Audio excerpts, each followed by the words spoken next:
consider a function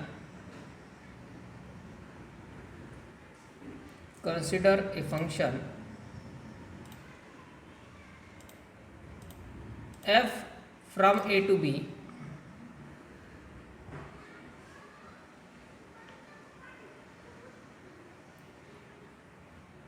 f from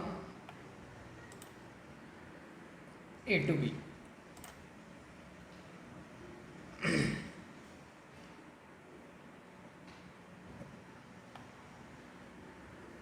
Consider a function f from a to b. In this function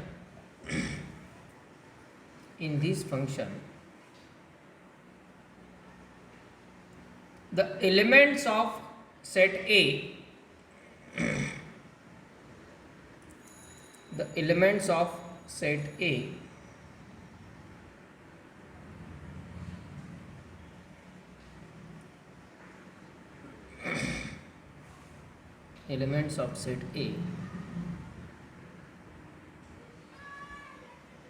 are denoted by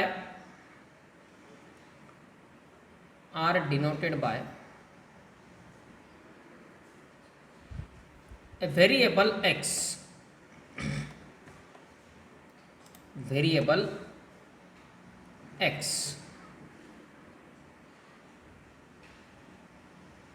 okay, पहा function आपण f from a to b consider केलं. या फंक्शनमध्ये समजा a हा एक set आहे आणि b हा एक सेट आहे.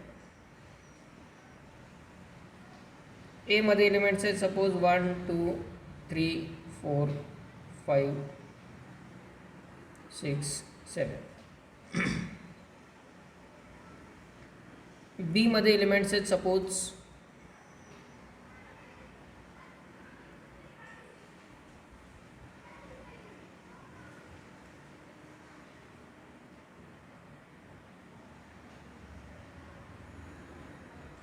-2 2 7 14 23 34 47 56. Likewise, these are set A and B. Set ए च्या एलिमेंट्सला आपण कशाने डिनोट करणार? एक्सना डिनोट करणार. किंवा तुम्हाला मोर कन्व्हिनियंटली लक्षात येण्यासाठी आपण थोडंसं सिंपल एक्झाम्पल घेऊ. 1 4 9 16 25 36 49 64 81. Additionally 5 10 15 20 20 25 आहे ऑलरेडी.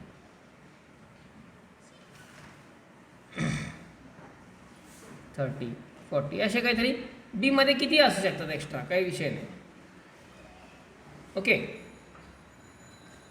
पैकी ए या सेटच्या एलिमेंटला आपण एक्स न डिनोट करणार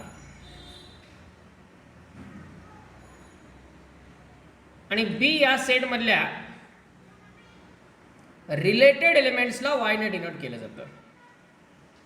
ओके, आता यात जर समजा आपण असं गृहीत धरलं की ए चे एलिमेंट आहेत एक्स आणि बी चे रिलेटेड एलिमेंट आहेत वाय, तर त्या वाय मध्ये आणि एक्स मध्ये काय रिलेशन असेल असं वाटतं बरं आपल्याला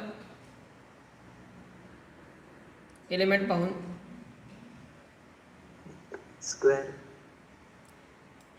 स्क्वेअर बरोबर आहे. म्हणजे आपण या प्रकारे जर जोड्या लावल्या 1 1 2 4 3 9 4 16 5 25 636 749 अशा जर आपण जोड्या लावल्या तर आपण म्हणू शकतो की एक्सचा स्क्वेअर केला म्हणजे वाय मिळतोय. बरोबर, म्हणजे हे स्क्वेअरचं फंक्शन झालं, हे फंक्शन स्क्वेअरचं फंक्शन झालं. एक्सचा स्क्वेअर केला म्हणजे वाय मिळतोय. एक्सचा स्क्वेअर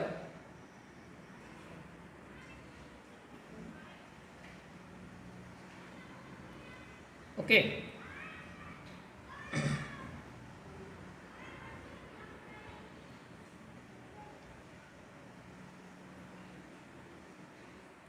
आता यामध्ये म्हणजे रिलेशन आपलं असं लिहिता येईल y is equal to x square. बरोबर आहे, y is square function of x. Y is square function of x म्हणजे in general y equal to notation काय वापरलं जातं, एफ ऑफ एक्स, आणि याला आपण रीड करणार Y is function of x. आता यामध्ये एक्स हा व्हेरिएबल आहे, वाय पण व्हेरिएबल आहे. एक्स इनपुट आहे, वाय आउटपुट आहे. एक्स इनपुट आणि वाय आउटपुट का, या एक्सच्या प्रत्येक व्हॅल्यूचा आपण स्क्वेअर केला की इकडे आपल्याला वाय मध्ये बी मध्येच एलिमेंट सापडतोय. आता यामध्ये हा जो एक्स आहे, हे जे इनपुट्स आहेत, दीज आर कॉल्ड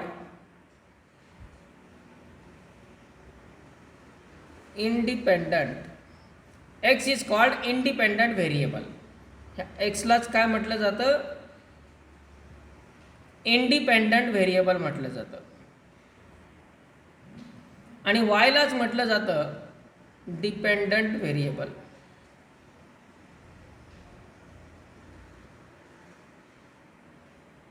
असं का, तर आपल्याला माहित आहे जर हे फंक्शन आहे तर ए या सेटमधल्या प्रत्येकाला इमेज असतेच.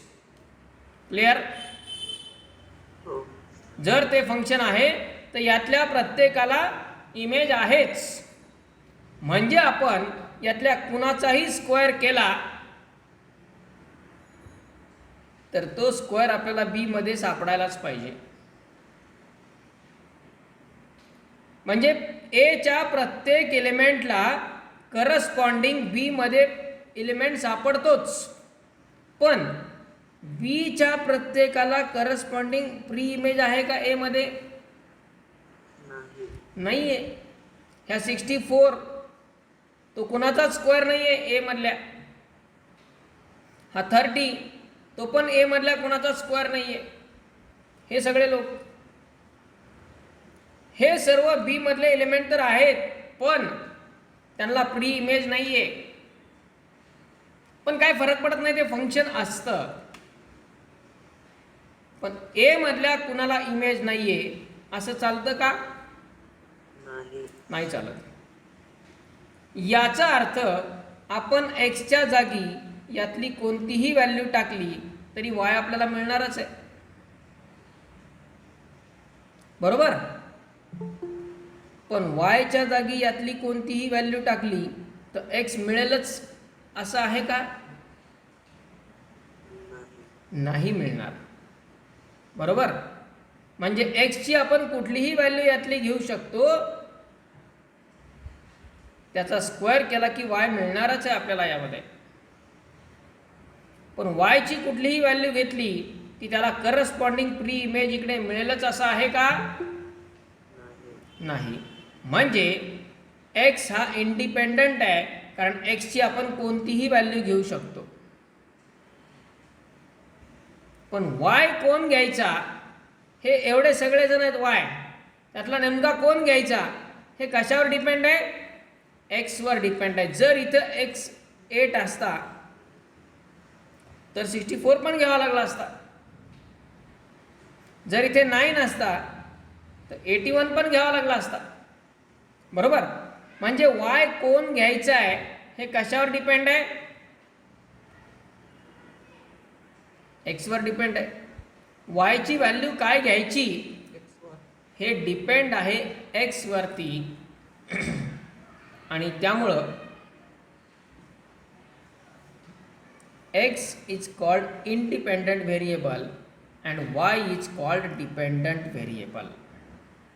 एक्सला काय म्हणायचं इंडिपेंडंट व्हेरिएबल आणि वायला काय म्हणायचं डिपेंडंट व्हेरिएबल किंवा वायलाच आपण असं म्हणतो function of x.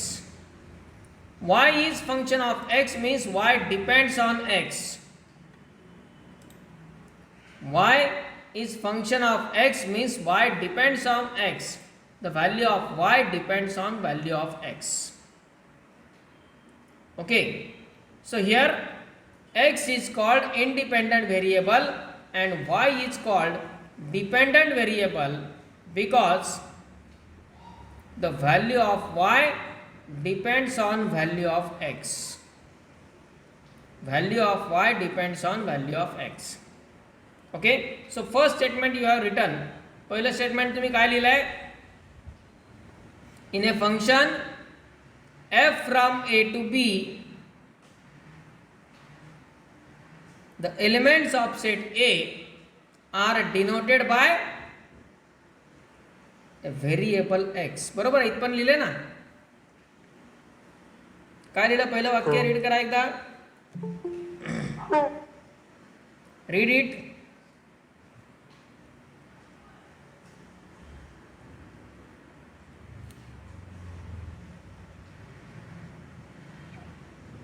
Consider a function f from a to b. In this function, the elements of set A are denoted by variable x. Elements of set A are denoted by variable x. It is called, write down next, it is called independent variable. It is called independent variable.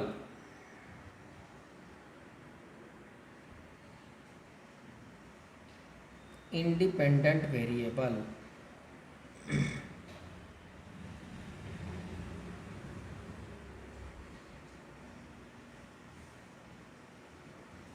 It is called independent variable.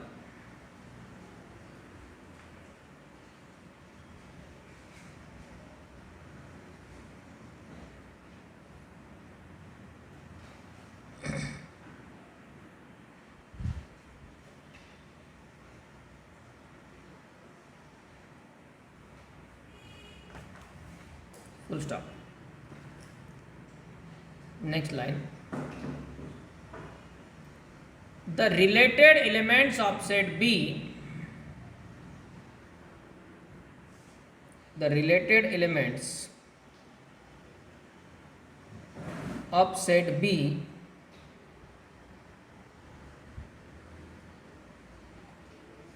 are denoted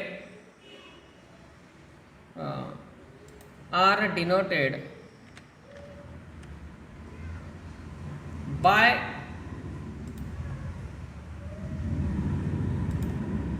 y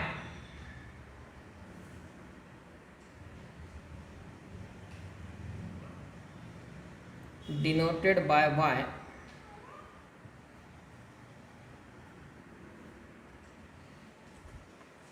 and called as dependent variable, called as dependent variable.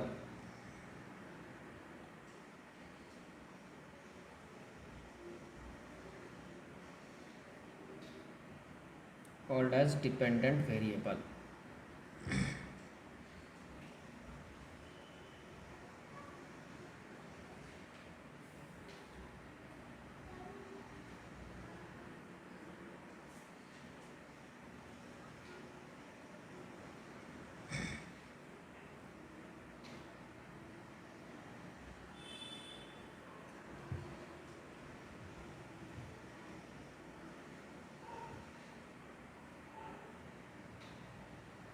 झालं complete.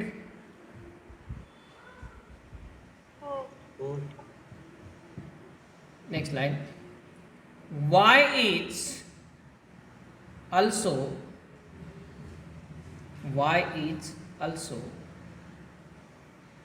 said to be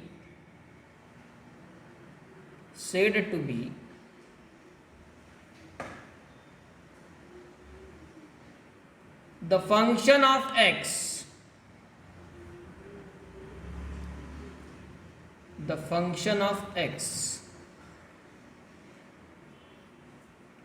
y is said to be a function of x.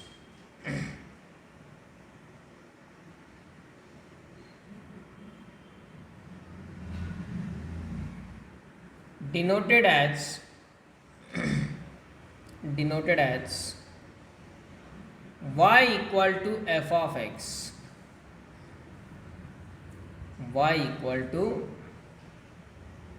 f of x.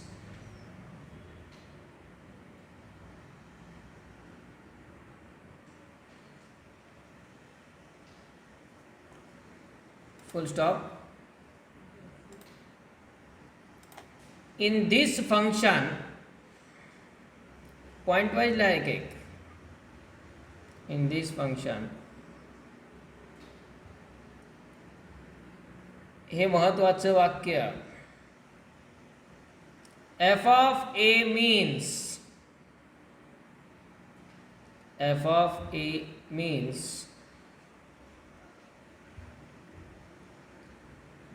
the value of function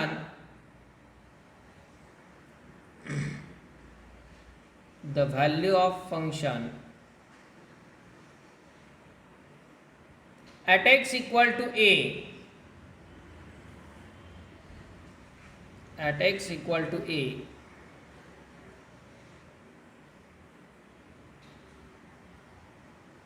value of function at x equal to a,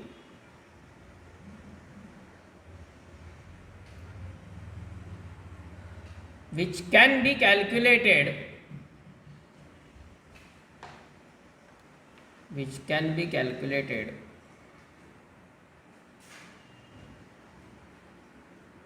by using x equal to a in given function.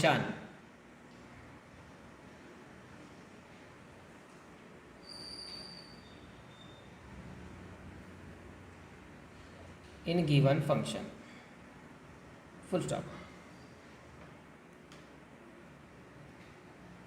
म्हणजे f of एचा अर्थ काय, the value of function at x equal to a. आणि find कशी करायची, ही दिलेल्या फंक्शनमध्ये एक्सच्या जागी ए टाकायचा, दिलेल्या फंक्शनमध्ये एक्सच्या जागी ए सबस्टिट्यूट करायचा. For example, right down this complete, हे पण आणि हे पण, म्हणजे नेमकं काय घडतंय त्यासाठी. Next, domain of the function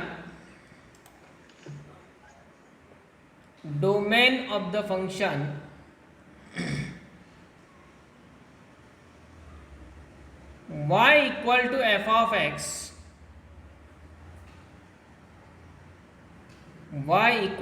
of x, is the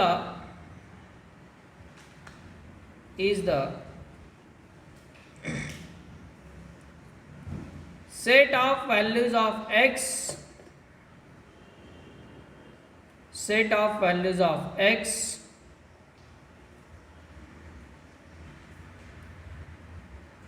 for which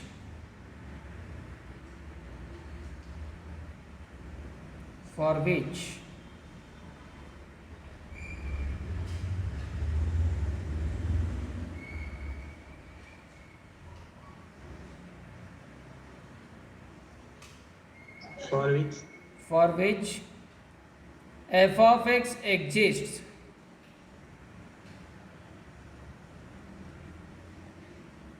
f of x exists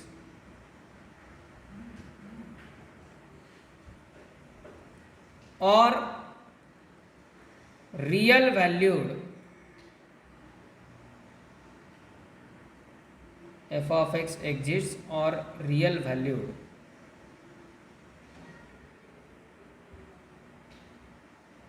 f of x exists or real valued, full stop.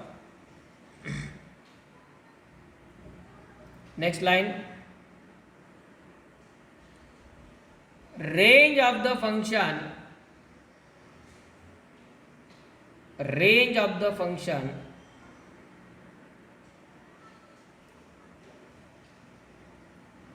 y equal to f of x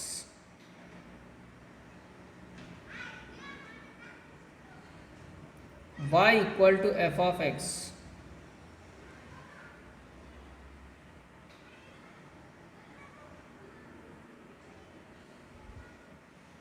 is the set of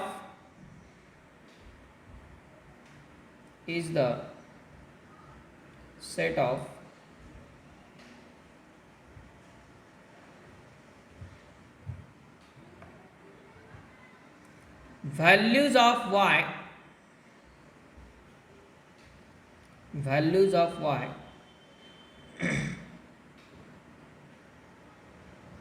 for given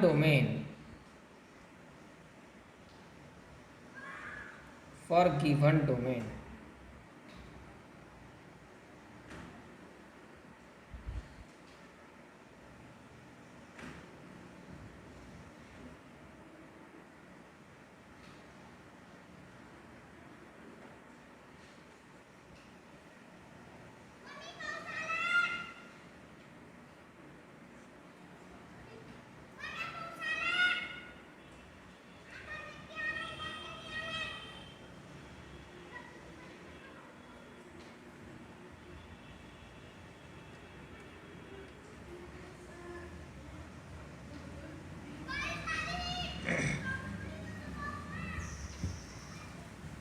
completed.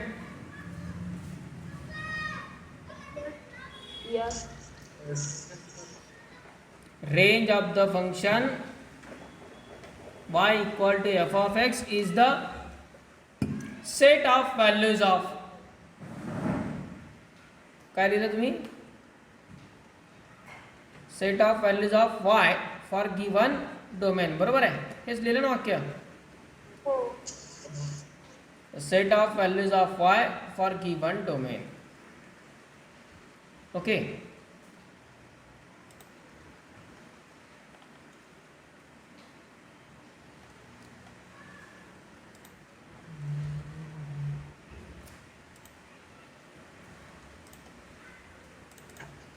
given domain. yes. Now see here some of the simple examples.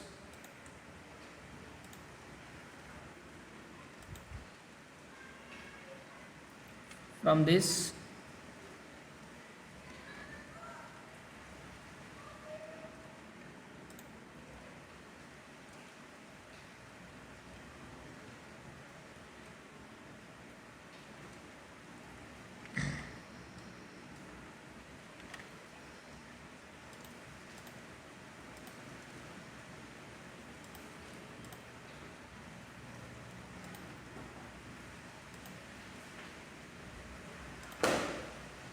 consider f of x equal to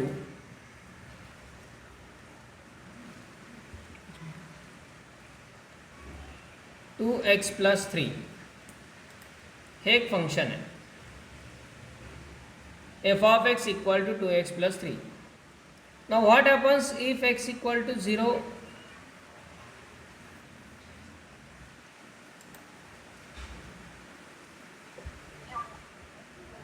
Y equal to 3. आता यात y कुठं दिसतोय,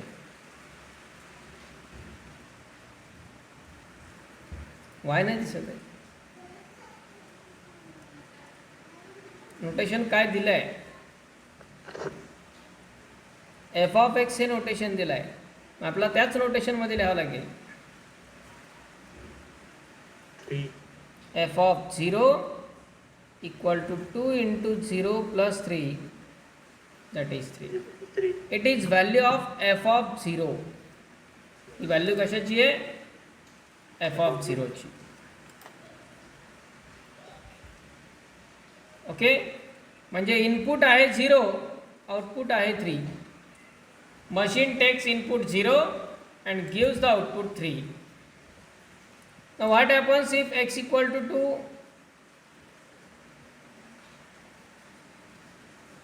7. f of 2 म्हणजेच 2 into 2 plus 3. 7. 4 plus 3 is 7. Output 7. Output 7. What happens if x equal to -4?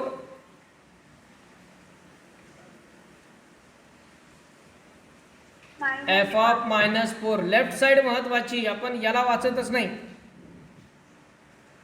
Direct उत्तर नाही महत्वाचं, ते उत्तर म्हणजे कशाची व्हॅल्यू आहे ते महत्वाचं आहे. It is f of -4, f of 2, f of 0 हे महत्वाचे. हे उत्तर आपण सांगतोय याचा अर्थ आपल्याला बेरीज वजाबाकी करता येते, हे आपण प्रूव्ह करतोय, ती येते. महत्वाचं काय? Meaning. It is value of what? f of -4. नोटेशनचा अर्थ विसरून जातो, कॅल्क्युलेशन फक्त बेरीज वजाबाकी लक्षात राहते, ते नाही उपयोगाचं. नोटेशनचा अर्थ f of -4 equal to what? -5. -5, -5. -5. Okay,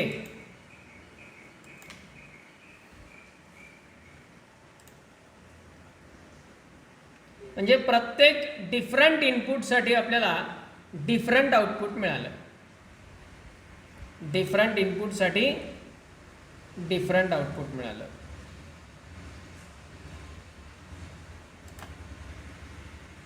so it is single task machine, आणि डिफरंट इनपुटसाठी डिफरंट आउटपुट मिळालं की ती मशीन सिंगल टास्क मशीन असेल. आणि सिंगल टास्क मशीन म्हणजे फंक्शन असतंच.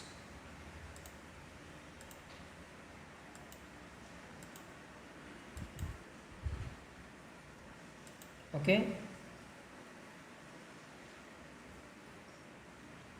आता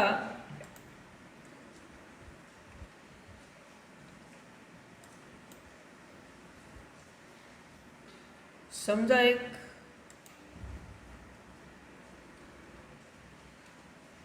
मल्टीटास्कचं एक्झाम्पल घेऊ आपण. सिंगल टास्क तर कळालं, मल्टीटास्क. समजा एक फंक्शन आहे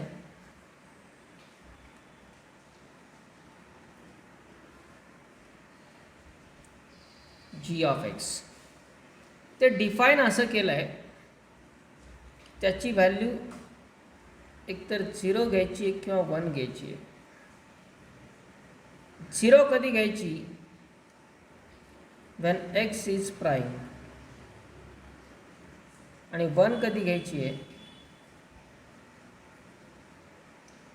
when x is even.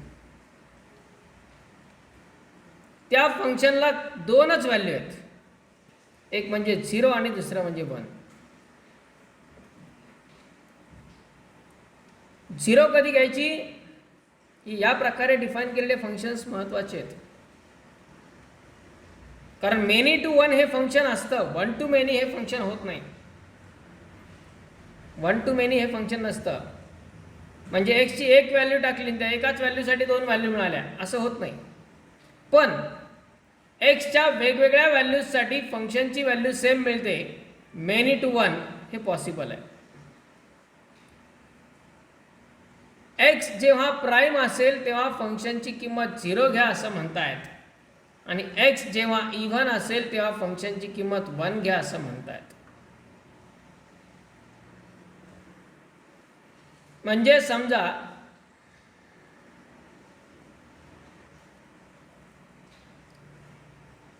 g of 3 घेतला तर g of 3 ची व्हॅल्यू काय? 0 येणार, कारण 3 हा प्राईम आहे. पण जी ऑफ 4 ची व्हॅल्यू काय येणार? 1. G of 5 0. G of 5 0. 0. G of 6 1. Okay. आता बघा 3 साठी पण 0 आलाय, 5 साठी पण 0 येणार, 7 साठी पण 0च येणार, बरोबर. 4 साठी 1 आलाय, 6 साठी 1 आलाय, 8 साठी 1च येणार. इथपर्यंत काही प्रॉब्लेम नाही. मेनी टू 1 चालतंय, मेनी टू 1 चालतंय. मला सांगा जी ऑफ 2 ची व्हॅल्यू काय आहे?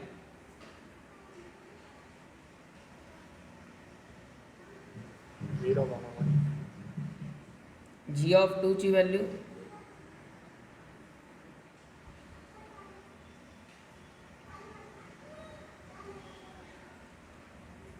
टू हा प्राईम पण आहे आणि इव्हन पण आहे.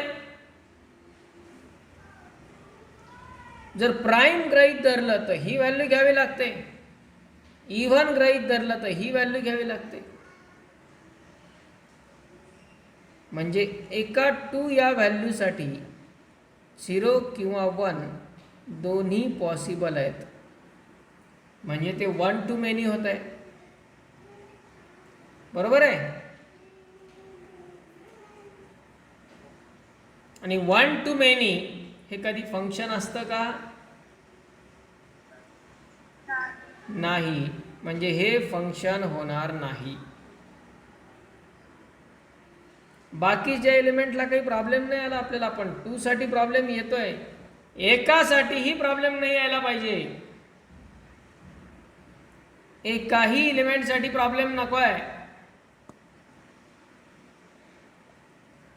1 टू मेनी होत आहे हे, आणि 1 टू मेनी हे फंक्शन असतं का?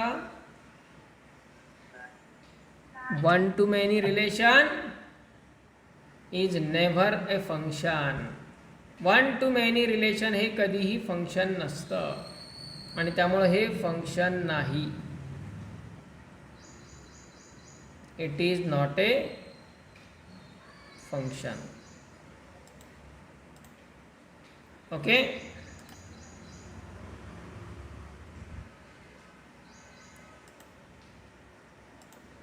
Got this?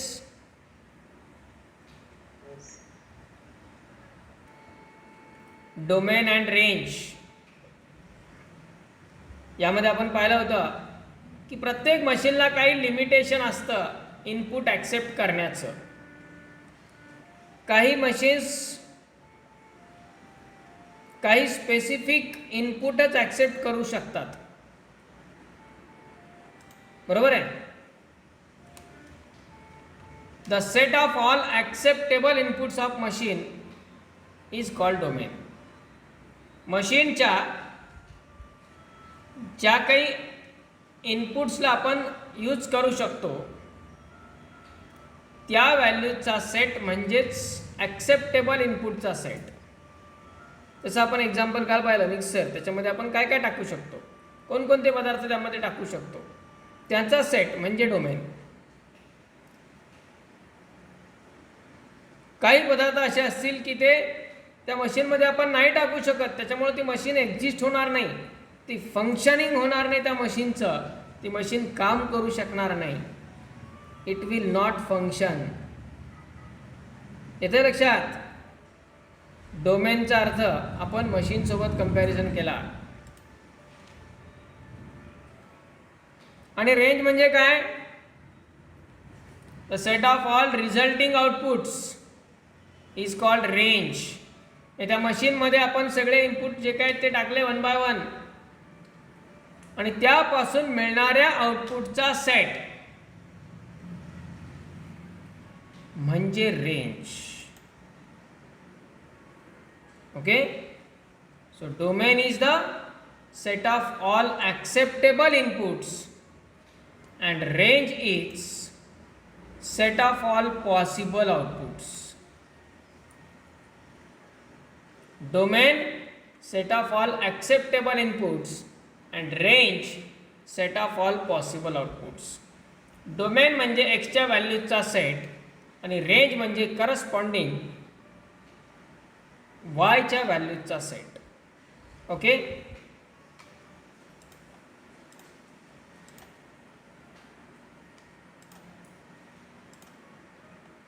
Input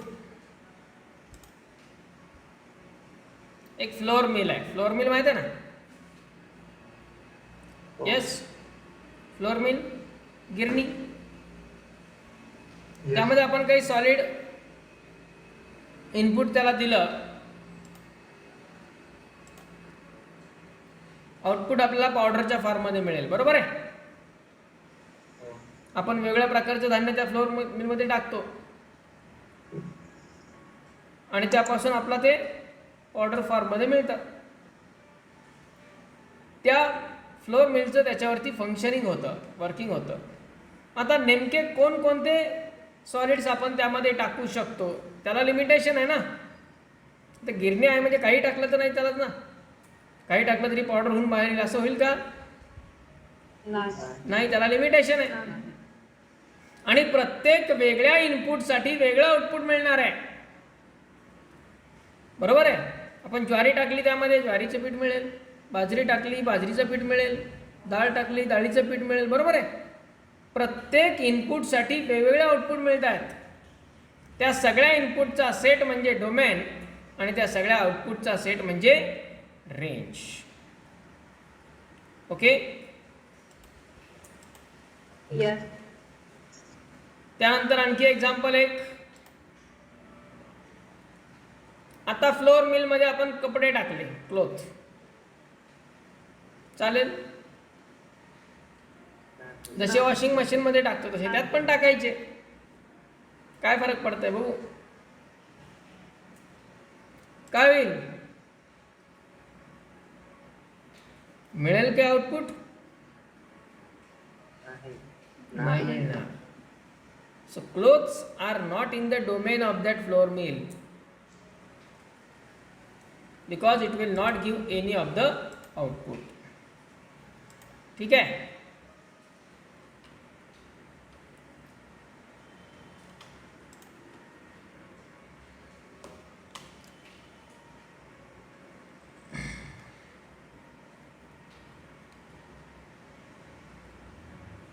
Now consider this table. In this case, input आणि आउटपुट दिलेले आहेत. ए बी सी डी हे इनपुट आहेत, 3 7 8 0 हे आउटपुट आहेत. F of A equal to काय झाला मग? 3. F of A equal to 3. मग सिमिलरली एफ ऑफ बी काय होणार? 7. एफ ऑफ सी काय होणार? 8. आणि एफ ऑफ डी काय होणार? 0. ओके, इनपुट्स आणि आउटपुट. आता हेच आपण अशा प्रकारे ऑर्डर पेअरमध्ये लिहू शकतो फंक्शनचा सेट, ज्यात पहिला एलिमेंट म्हणजे सेट ए चा एलिमेंट असतो आपल्या ऑर्डर पेअरमध्ये आणि सेट ए चा एलिमेंट म्हणजे इनपुट म्हणजे एक्सच्या व्हॅल्यूज. यालाच आपण कसं लिहिणार ऑर्डर पेअरमध्ये? A,3 B,7 C,8 आणि D,0. बरोबर आहे. यात ए बी सी डी म्हणजे पहिल्या सेटचे इनपुटचे एलिमेंट, पहिलं नेहमी इनपुट असणार आणि दुसरं नेहमी आउटपुट असणार. Input and output. A B C D हे इनपुट झाले फर्स्ट कोऑर्डिनेट म्हणजे, आणि सेकंड कोऑर्डिनेट 3, 7, 8 आणि 0. These are called corresponding outputs. Okay? Got this? Yes. Yes.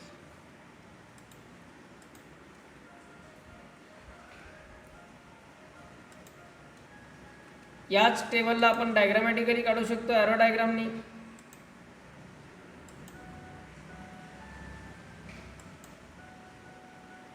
बरोबर आहे. कशी होणार arrow diagram?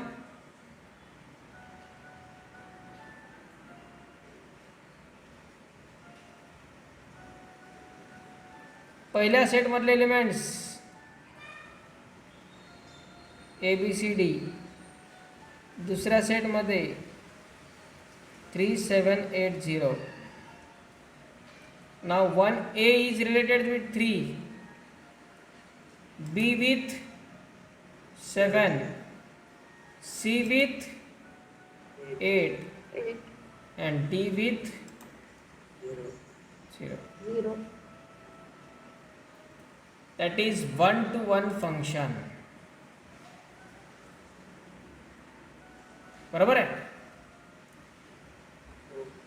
F gives the function that gives the relation between the inputs of set A and outputs of set B. Okay? याचा domain काय येईल सांगा बरं? ABCD. आणि रेंज काय येईल? 3, 7, 8, 0. 3, 7, 8, 0. Domain is ABCD and range is 3, 7, 8, 0. Okay?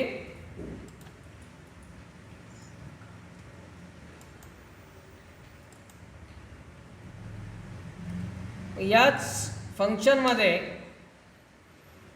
Pre image कोणकोणत्या होतील? ABCD. F of A equal to 3 आहे, means A is pre image of 3 and 3 is image of A. बरोबर आहे.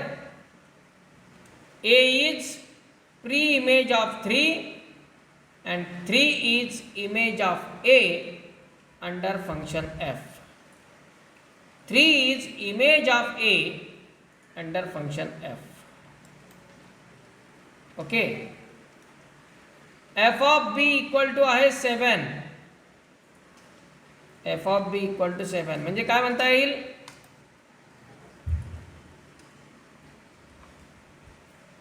इनपुट B असताना आउटपुट 7 आहे. So 7 is image of B under F किंवा pre image of 7 is B. Pre image of 7 is B under F. दोन्ही डायरेक्शनमध्ये आपण त्याला विचारू शकतो इमेज किंवा प्री इमेज म्हणजे काय ते. ओके. ह्या प्री इमेजेसचा सेट म्हणजे डोमेन, इमेजेसचा सेट म्हणजे रेंज. गॉट दिस?